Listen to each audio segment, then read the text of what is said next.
On BBC Radio Ulster, stand by as Jerry Anderson gathers up his best bits. It's time for Anderson Extra.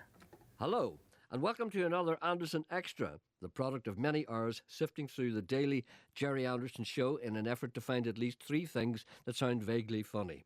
It's not easy. I am Jerry Anderson, the main stakeholder of the programme. You'll also hear the voices of Sean Coyle, my token working class person, and Janet or Emma, depending on who turned up on that particular day. This may not make much sense to you this morning, but it didn't make much sense when it was first broadcast either. Today talk turns to what happens when a world champion turns up at a house down the docks in Belfast. And on his arrival in Belfast, my father had received a telephone call saying that Liston was arriving and would he like to visit the house? So on a Friday evening, there was about 10 of our family. There's a squad of us. There's about 16 children. Yeah. And there was about 10 in the living room at the time. This was down in Dock Street. And this big black guy came in and closed the living room door while we were eating our fish and potatoes. And my mother started shouting at him to tell him to get out of the house. This wasn't a pub. Because there was all sorts of pubs around the docks, as you know. And get out! This is no pub. Hello? Yes, sorry. The sailors used to go in thinking that there were pubs. Yeah, it used to happen in my house too. No, really, it did, yeah. My mother was shushing him out of the house, and my father popped his head round the living room door, and he says, "You not know who this man is?" And he says, "This is the world heavyweight champion, Sonny Liston." I don't care who he is, he's not getting a drink. What is the last thing you say to Sonny Liston if he's standing beside you in the bar? I wouldn't know, God. You spilt my pint there. All right, what about this one? What do you think you're looking at? Who are you looking at?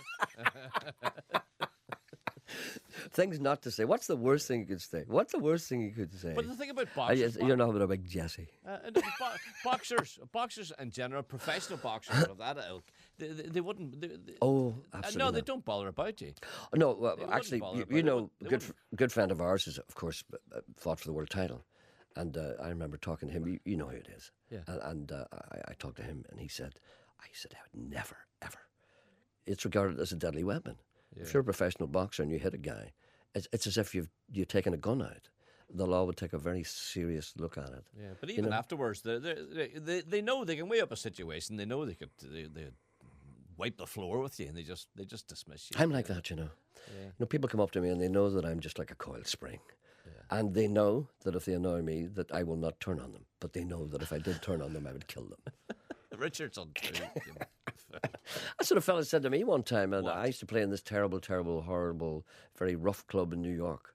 I used to play there regularly, kind of, every once in a while, and used to stay there for a week, you see.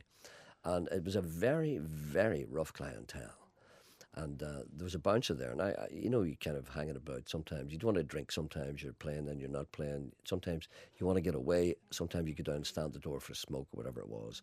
Or just get out, get a bit of air, really, basically, because you could smoke anywhere.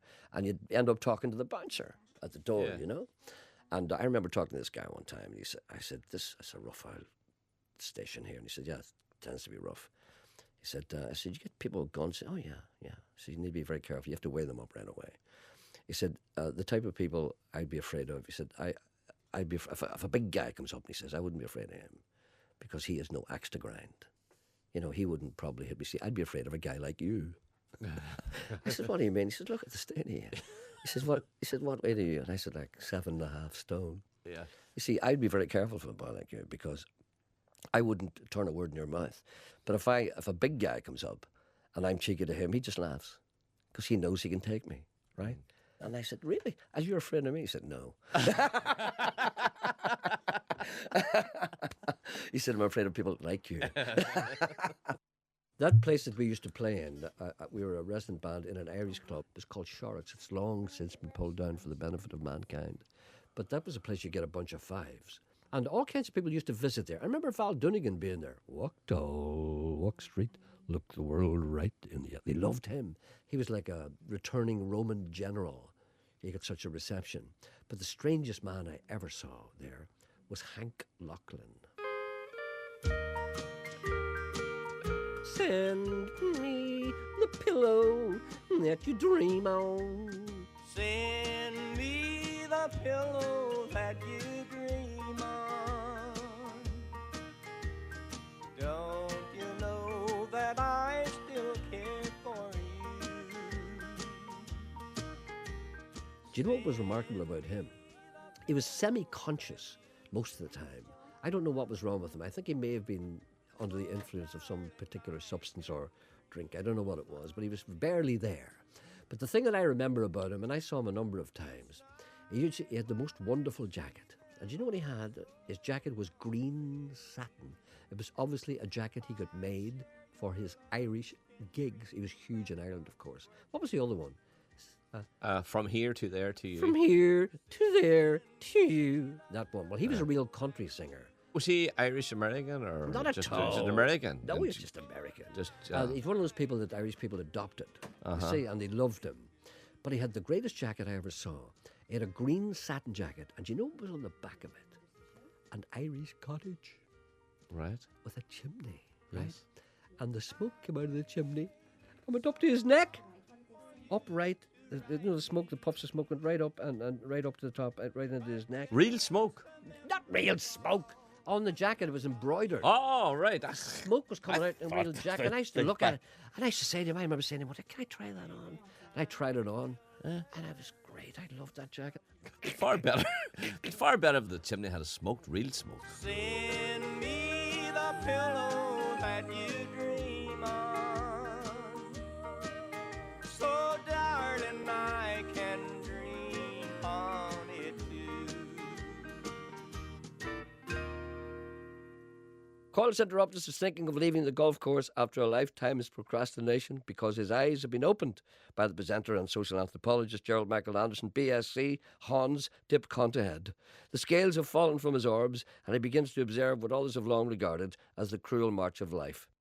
The theory was that a lot of older people in Ireland, particularly in Donegal, and I have to say in Kerry as well, and in Galway, as a man gets into his 70s or 80s, they begin to resemble old Indians, you know. Yeah. And I've noticed this because you used to always see it in the pubs. But now that you can't go to pubs anymore because you can't smoke and the guards are breathalyzing the oil boys coming back in the tractors, the oil boys have stopped going to pubs. So what you have to do now, you have to look very deeply. You have to go up and knock on their doors and ask to see them.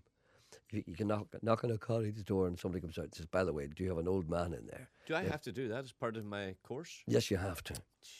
You have to study old Donegal men. Yeah. Because there's very few of them left because people older now are beginning to look different because of television. Before television, when men who are now 80 or 90 were like 40 or 50, they formed the bone structure and the facial expressions that will stay with them until the end. So they all look like old Indians now. And they actually sound like them as well when they were singing. Do you ever hear them singing? That's Comanche medicine man territory there, isn't it? Yeah. Give us a song. I will, John. Give us an old one. I'll give us a song on Irish. I will.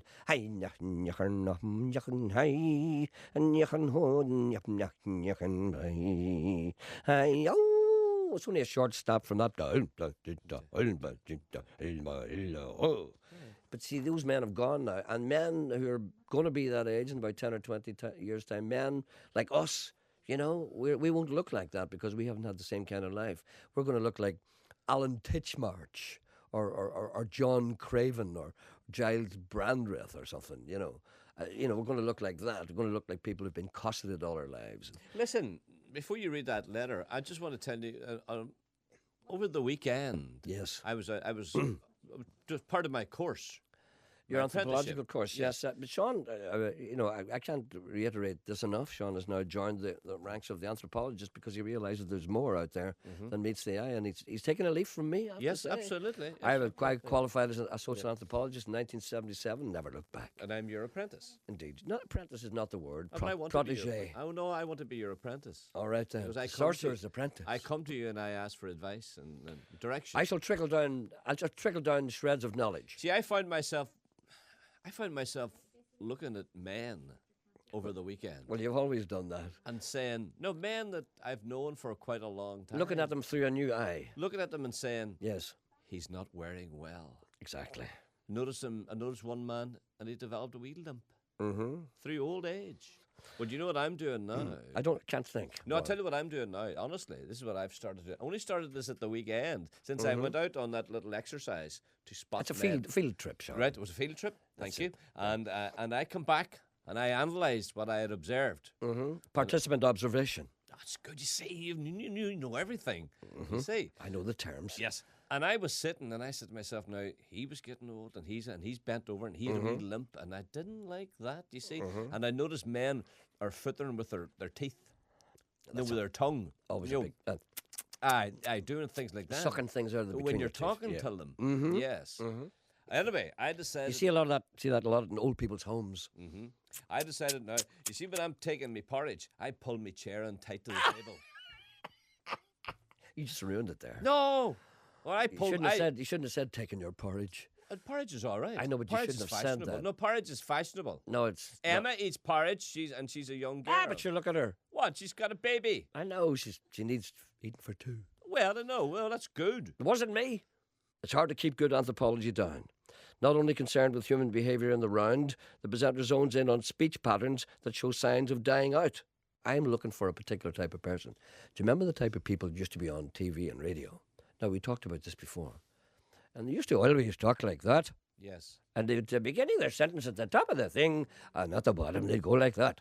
And I'm here presenting our programme. I'm standing here in Brisbane, and it's a beautiful little village, apparently, as far as I know. It won the best kept village of the year in 1958, 59, and 60 inclusive.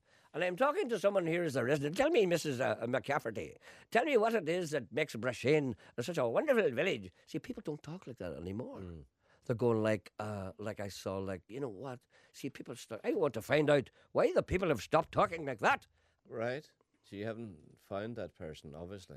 See, I'm far ahead of you in the anthropological stakes. Yeah.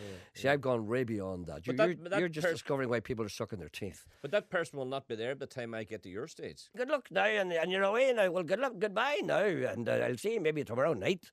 Even though many of us imagine we have sprung from the loins of the Gael, there are those amongst us, the presenter for one, whose origins are, shall we say, cloudy. Whether we like it or not, Ulster Scots blood pounds in the veins of most of us. Just listen to how weirdly we talk. Gentleman wants to know, are the following phrases interchangeable?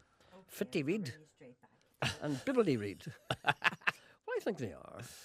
Aren't they interchangeable? Fitty read. Yeah, and if you're fitty read, you're bibbly read. Yeah. Bibbly No. I'd bibbly read that. No. I'd be fit to read that. No, you're bibbly. No, if I could say you're fit. You're sick. If I would say I'd be fit to read that. Or I could say I'd bibbly read that. No, you wouldn't say a bibbly. You say you'd be fit. I'd be able to read that. No, if you're sick, you say you'd be fitty. Be fitty? Fitty. You'd be fit to read that? Fitty read You'd that. bibbly read that. No. You would say bibbly read that if say it was dim light or something like that. I handed you something. I said, would you be able to read that? You know, if it was dim light. But if the light was perfect and you handed you... And you were sick, I would say... Would you be able to read that? Are you fitty? No, you wouldn't say... No, I would say to you, if I came to visit you, you're lying in your bed. Scratcher. Right. Yes. And I come in and I've got a book with me for you. I would say, there's a wee book, Jerry. Would you be fit to read it? Or if it was Ulysses says, would you bibbly read it? No, I wouldn't say you bibbly read it. No, would you be fitty? You wouldn't say that. You would. What, are you some kind of guy of the 19th century? You would say you fitty. Me? You would say you fitty. Being the BBC, the programme reserves a special slot for ancient advertising campaigns. It's very popular. Do you remember the wee advertising slogan that I memorised when I read on a bus? It was the number 6 bus from King's Heath into the Bullring. Feed a frog the food you feel it needs. And I sat and I read this every morning going into work.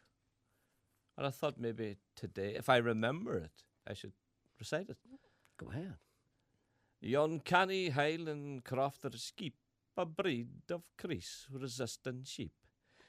They weave wee skirts and they weave wee slacks and they flog them to the Sassenachs. Wool keeps its crease, it's bound to please. You've nae seen sheep with baggy knees. At birth burns land the Gaelic rule. There's still no substitute for wool. Johnson, Mooney and O'Brien has the best bread that you can rely on. Give me Johnson, Mooney and O'Brien for the best in family bread. The presenter reveals that he is ill and at death's door. This grim news is greeted with a certain amount of laughter and cynicism by the staff, despite the fact that the poor presenter can barely talk. Well, I didn't know what you were on Friday. What do you think I was? Catholic? No, I didn't know. I didn't know what you were. I was You were- sick. Can't Yeah, you I understand? came across that. And I said, Did you "Where's hear my his- voice? Where's his true professionalism? What's that? You were like an old ninny. An old ninny? Yeah. Well, what am I like today? A young ninny? I was expecting you worse today, as a matter of fact. Well, the reason I'm not worse is because I've been through a terrible weekend. Nobody knows what I was through the Stop it. weekend. I struggled out of bed today. It was a Herculean effort to get up today, and I'm in today. I'm not well today, but I'm going to see the doctor. It's my throat. Listen to me. I'm not the same as I used to be. Well, I'm going to tell you something now. You're worried about my long-term health. A conversation took place Yes. about you. Where did this conversation take place? I don't want to say. Okay, let me just It guess. was here, in Radio yes, Foil. Radio Foil. Well, I was 75 miles away. Who was the conversation between you? Of course, no show without punch. Yes, and me. Janet. Yes. How did you know? Because the two of you are all yapping about me. And what did the two of you say about me? That Joffle's not well. Aye. Janet said to me, says, you need to have a word with him. I says, why? She said, he's not himself. Of course I was myself. Do you think I'm made of steel? Sometimes I get ill. I get some kind of virus in my. It's not a virus. It's some kind of bug in my throat. I got it on Thursday and Friday, and I've still got it. I'm going to the doctor today. The last time I was sick was September. You're getting sick on a regular basis now. September. Yeah. September. Right, September. October, November, December, January. 5 months since I had a cold. September Yeah. to September. Start of September. September, October, Oh, you're November, giving December. yourself the whole of September then. I And could you're take very in August. clever. I You're got very a- clever, very quick there. I have You were run a very- marathon since that. Right. To realise I'm not habitually sick. No, wait a minute now. See, look at you. You've angina and your eyes are falling out and your legs are crooked and your eyebrows only one. Everything's wrong with you and Janet doesn't talk about you. September, October, October, November, December. December. We're now that's 3 months. And 3 Three weeks. and a half months. Oh, sorry, were the- September, October, November, December. I think that's 4 months, Sean. No. September, September. October. Are you including September? Yes, I got sick in All right. August. September, October, November. November, December. That's 4 months. Right. For a third of a year. Right. 4 months. 4 months ago, you were at the doctor's. And 3 weeks. There's 4 something weeks. wrong with you. Yeah. I sometimes I go to the doctor every 6 months if I've got a flu. See, ordinary people who've got something wrong with them, it doesn't matter. They just go to bed. But I have to get an immediate fix because the people depend on me. Request for some impersonations here. Jerry, will you do the Queen speaking in Irish? It's very funny. Cat Miller. Fulcher. Wow. Thank you. Wow. Wow. Jordy's on one. Please do Roy Walker doing the wee baptism joke. How does it start? I don't know how it starts. This fella was walking past a river. That's it. Is it what was it now? There's a man in the river baptizing people. a man. Can't do him. What a minute we get right. And there was this fella who was baptizing people, and he says, "I wouldn't mind being baptized." So he says, "Well, come on into the water." So he walks into the water, and the preacher gets him, and he puts him under the water, and he pulls him up again. He says, "Have you found the Lord?" He says, "No." He said, "I better put you in again." So he puts him under the water again, and he pulls him up, and he says, "Have you found the Lord?" And he says, "No, I haven't found him yet." So this time he says, "Right, you're going to find him this time." And he puts him under the water for about 3 minutes. Very long time. And the guy comes up, and the guy's almost dead. And he says to the preacher says to him, he says, "Did you find the Lord?" And the fella says, "No. Are you sure this is where he fell in?" What about Jordy?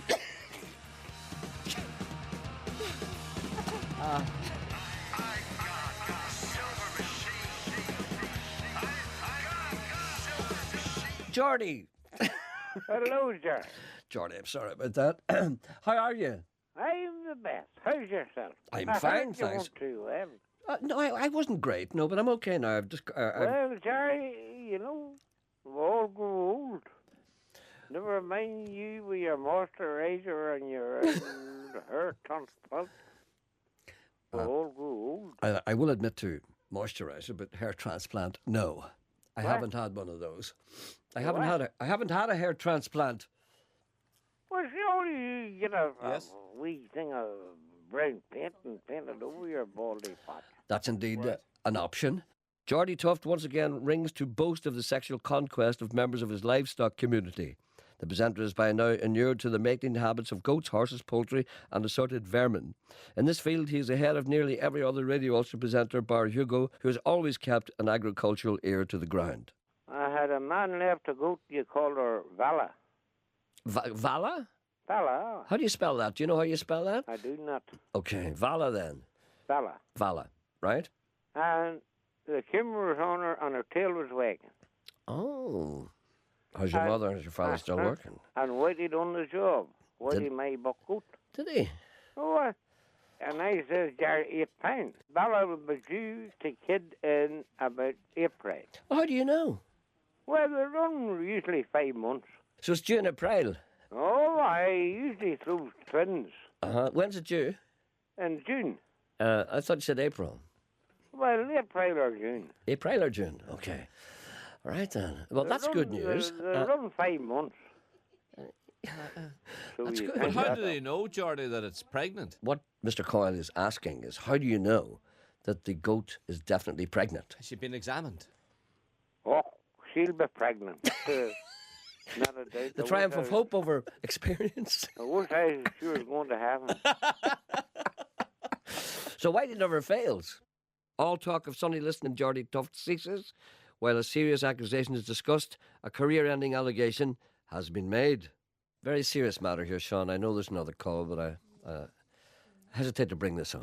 This is something that's not complimentary to me. Before you even read it, Well, I'm trying to break it. I know, right? No, I'm trying to break know- this as I know gently this- as I can. This is an insult. It's an it's an accusation. Yeah, right. And it's go ahead. an accusation of such seriousness that I can't believe it. And, you know, I hesitate to ask you if it's true, because I don't think even you would stoop this low.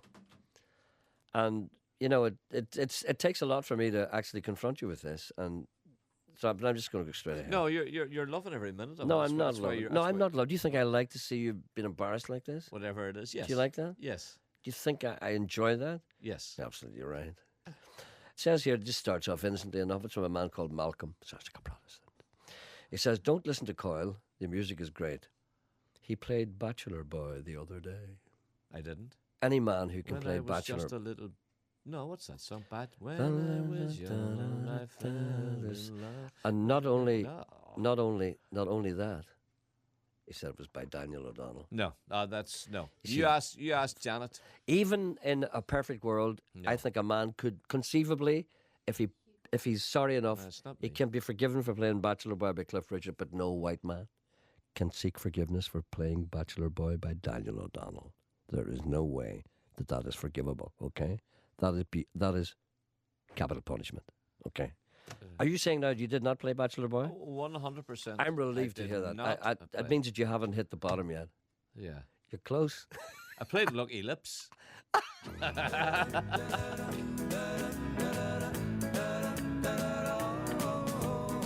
There is growing evidence of multitasking in the celebrity world. Examples crop up of well-known people anonymously adopting lesser roles in a bid to keep the wolf from the door. It's nothing if not confusing. Who was the guy that was on with Joel? Because he sounded so much like Roy Walker. He's not trying to be funny. He's not, it's not. What was this guy doing the commentary? This guy was, when Joel would say, what do you think of that, Roy? He says, well, the centre forward's not pulling his weight or whatever, you know what I mean? The centre Well, do you half's think they got- were vulnerable at the back, Roy? Well, the centre half's got the ball now. He passes to the centre forward. You know, all that. Doing all that sort of stuff is out. It's out now in the wing. It's a very exciting match, isn't it, Joel? Yeah. It is very exciting. I'm very concerned that perhaps it might deteriorate for maybe crowd trouble, perhaps. I Do you like see the any little- evidence of that? I like the little guy on the left. He's tricky little winger, isn't he? He's got a good little engine. He's got a, yeah. You see, so we'll have to find out who he is. I wonder who he is. I don't know who he is. Could be Roy Walker. You'd never It know. may have been Roy. See, Roy's a football fan. He is indeed, yeah. Roy, Manchester United, crazy. Is he? Crazy. Well, Joel would have mentioned if it was Roy Walker, wouldn't he? Wouldn't He he? would have said, listen, by the way, we've got Roy Walker here today to comment upon the match. I mean, he wouldn't have kept it to himself. Maybe it was. Maybe they're bringing in guests. I don't know. I'm serious about this. I don't know who it was. Maybe they get Daniel next week. That'd be lovely, wouldn't it? God, the goalkeeper's got the ball now in his hands. What'll he do with that ball now, Joel? Will he kick it up the field? God bless. He will indeed, Jeff. He'll trying to put it into the opponent's half. That's great, isn't it? And the whole idea then would be for him to take that ball away up the field. No. He has to keep. He has to stay in his goal in case someone comes and puts the other ball past him. There are 2 balls. Well, wait. There's 2 balls. Yeah, there's 2 balls. There's one for the opposition and one for the. Well, can the goalkeeper not just run up the field and just poke it into the net? He could if he wanted to, but he might be stopped by the other players or indeed the referee who would put him off because he'd be a handball. Once he leaves the penalty area, he'd be guilty of a handball. God, it's very exciting, doesn't it? Is this now what they call a cup match? No. So are they playing now for a cup or something? No, it's a league match. So it's a question of points. And also, would you care to explain the offside rule to the people for the benefit of those women who are listening? Well, the offside rules vary. At times it can be very complicated, but I'll simplify it for you. Right. If you're running up the field and there's a man between you and the other fella, you ask him what his name is. You introduce yourself to him. Well, say hello. You can run up to him, as long as he's there. You can keep on running. What happens if he's not there? You have to look for him. Have you got the ball all the time? If you're running up there and he's not there. What's the ball? If you've got the ball and he's running up, and you're not there, but he's there. Yes, it's onside. It's onside. And that's how it works. Thank you for listening. No, I didn't understand it either. From me, Jerry Anderson, goodbye. And if you missed any of Jerry Anderson this week, or indeed any of our other programmes, you can catch up on our website bbc.co.uk/Radio Ulster. Now, though, it's time for Jerry Kelly. Thanks very much indeed, Kerry. Good afternoon, everyone, and welcome to the programme. Jerry Kelly.